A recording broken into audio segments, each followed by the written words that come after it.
it is a big question, namely, will it be possible to relaunch a serious, genuinely felt, useful process of integration without some major rethinking of how our national political systems work?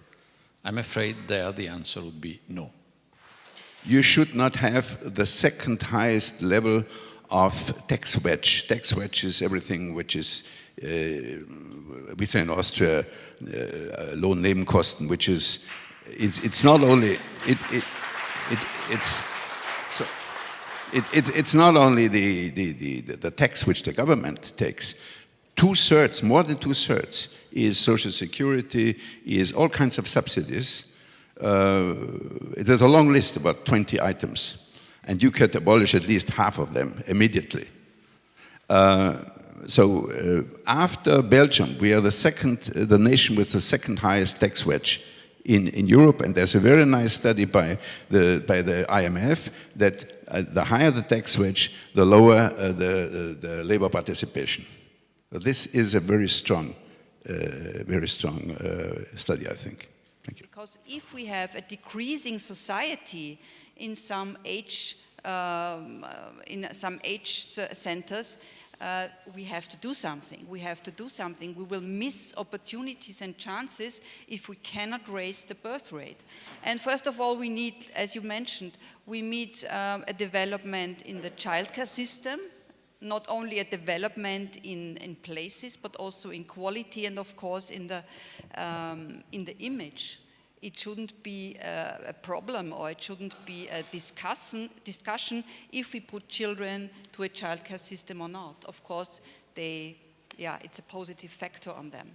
So childcare system, and of course also companies. We need companies that offer work-life balance, and therefore we introduced our platform, Companies for Families, where some of them are member here, where all these companies are part of that network, and they can offer, they can show, they can explain their best cases, their best solutions for family friendliness. And I think it's a good way to promote that topic and to put it also in the economic discussion, to speak about work-life balance, because it's not only a matter for women, it's a matter for companies, and it's a matter for young employees.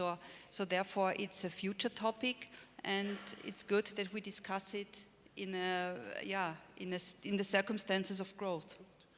Unfortunately, in Europe we tend to be not quite ready to assign responsibility for certain areas clearly, either to the member state only or to the EU only. So we are ending up with a convoluted set of regulations, a little bit member state and a lot of EU, and not quite clear how to implement it. And of course, that's one of the reasons, among many others, tax policy and so on, why we are having serious problems about growth, economic growth in Europe. We have still, I think, a long way to go to understand that we need to be able to simplify life, not so much life for people who are taking from the state, but life for people who are giving to the society, who are investing, who are actually going for entrepreneurial activities, and we tend to make their life more difficult.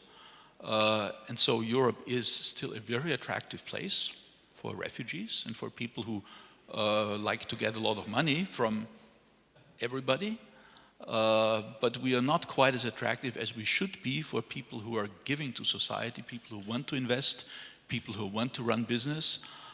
Those people, unfortunately, to a certain percentage, not everybody, they tend to go other places.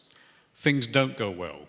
We have a kind of breakdown of the governance structures. We see countries competing against each other, a social breakdown. That would be a basis for the worst case scenario.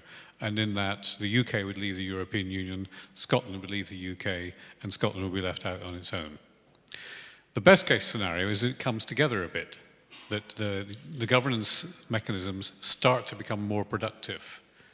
They genuinely address the problems that Europe faces. We confront the impediments to growth, and there are many. We start talking about innovation, about the family policies which facilitate a greater integration of women into the labour market. It happens in some countries, like the Nordic countries. It doesn't happen in the Catholic South, and that includes Austria, the Catholic South. Innovation would take off again. And maybe a further point to this is, might possibly still be better if Britain left the European Union and Scotland left the UK, but you welcome Scotland back in.